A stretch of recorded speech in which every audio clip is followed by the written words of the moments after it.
Montreal was always going to be a pressure cooker, the Canadian Grand Prix. Slippery surfaces, sudden rain threats, and zero room for error delivered another dose of carnage. But this time the drama didn't come from the usual midfield scuffles or chaotic strategy calls. No, this time the heartbreak came from within McLaren itself in a flash of carbon fiber and chaos.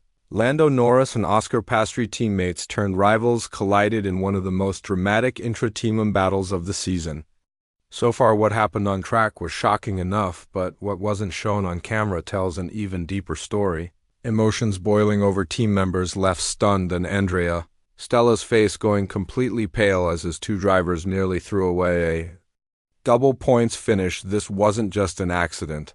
It was a pivotal moment in McLaren's 2025 title bid, and it may have just cracked something in their carefully managed dynamic. If you're new here and you care about the inside stories F1 doesn't always show on screen, now's the time to subscribe. This video unpacks more than just the crash. It dives deep into the meaning behind it all and why this moment could define the rest of the season for McLaren. Music.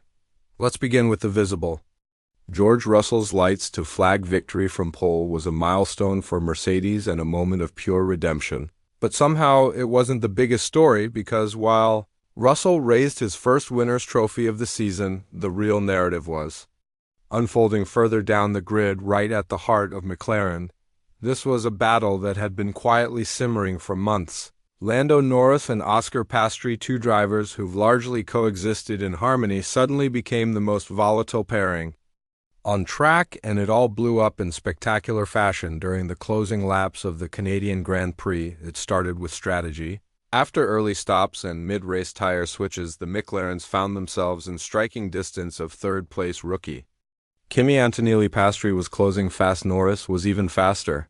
The British driver had paced DRS and a championship deficit he was desperate to erase. Norris made the first big move, lunging down the inside of turn 10, bold, clean, aggressive. It caught Piastri by surprise, but the Australian wasn't about to give up. He used DRS down the back straight and dived back under, breaking into the final chicane. For a moment it was poetry. Two evenly matched drivers, wheel to heel, no contact, but then came the breaking point. Norris, having lost the position again, activated DRS up the pitch straight and saw a sliver of daylight on the inside line into turn 1. That line was narrow, too narrow, but with full commitment he sent it anyway. The gap closed.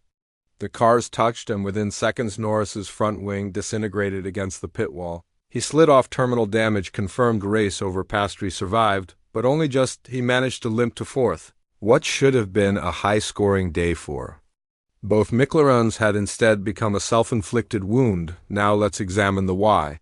The layers beneath the surface. This wasn't just a racing incident. This was the culmination of subtle but significant pressure that's been building in McLaren's garage. Piastri has outqualified Norris more often than not this season. He's made fewer errors, and he's looked at times more composed for a team that hasn't clearly named a number one driver. That puts Lando in a precarious position. He's no longer the young talent chasing experience. He is the experience, the team's lead driver in theory, but now he's the one trailing in the standings.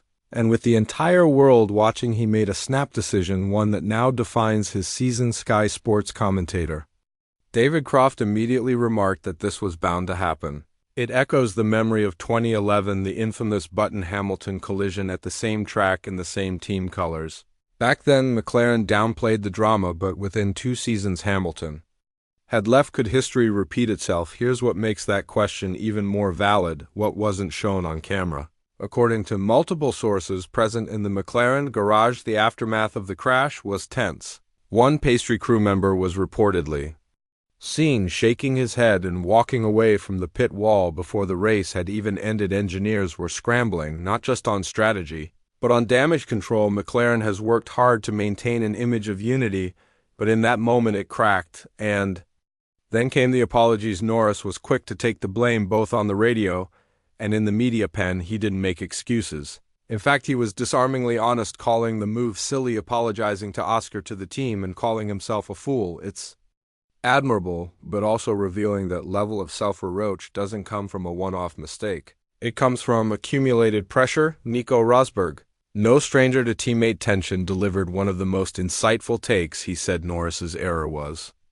Just one more mistake of the many and warned that the mental toll of repeated failures can spiral out of control. That's not criticism, that's experience talking. And for Norris, who's still chasing his first F1 win, that spiral could become very real. Oscar Piastri, ever the stoic figure, remained composed. He said he hadn't seen the incident, but accept Lando's apology. He insisted there were no bad intentions and that the racing was fair until it wasn't. That's the public version behind closed doors. It's harder to believe everything is so clean-cut. McLaren's team principal, Andrea Stella, made it clear this should never have happened. That's not a comment you make lightly. Stella's tone was calm, but the message was loud. McLaren has rules. And rule number one is don't hit your teammate. That rule was broken, and even if Norris has the humility to admit it, it still has consequences. Championship-wise, this changes everything. Norris's DNF puts him 22 points behind Piastri. That's not insurmountable, but it's enough to shift the internal calculus. If you're McLaren, you now have one driver with consistent results and one driver who just cost the team dearly. Do you let them keep racing, or do you start issuing quiet instructions? That's the million-dollar question publicly. Stella says the team principles remain the same privately. It's hard to imagine McLaren letting this slide without some form of recalibration, whether that means team orders or just a reassertion of internal pecking order. The dynamic has shifted, and here's the wild card. How will Lando respond? Will he rebound stronger, more focused, less impulsive? Or will this mistake haunt him, confirming every creeping doubt he's been carrying this season? It's worth noting that Norris has always been a team-first driver. He genuinely loves McLaren, but loyalty doesn't erase ambition, and if the team starts leaning toward Piastri, the psychological toll could escalate fast. F1 isn't just about pace, it's about timing, psychology, and perception. Right now, the perception is this: Oscar Piastri is calm, composed, and climbing. Lando Norris is fast, emotional, and cracking under pressure. McLaren will have to manage this situation with surgical precision if they want to avoid another implosion like the Hamilton Button era. So here's the big question: has Lando Norris just sacrificed his championship bid and possibly his long-term McLaren status with one desperate move, or is this just a bump in the road for a driver still maturing under pressure? What's certain is this: McLaren's internal harmony is no longer guaranteed, and with 14 races still to go, this story is far from over. Let me know in the comments.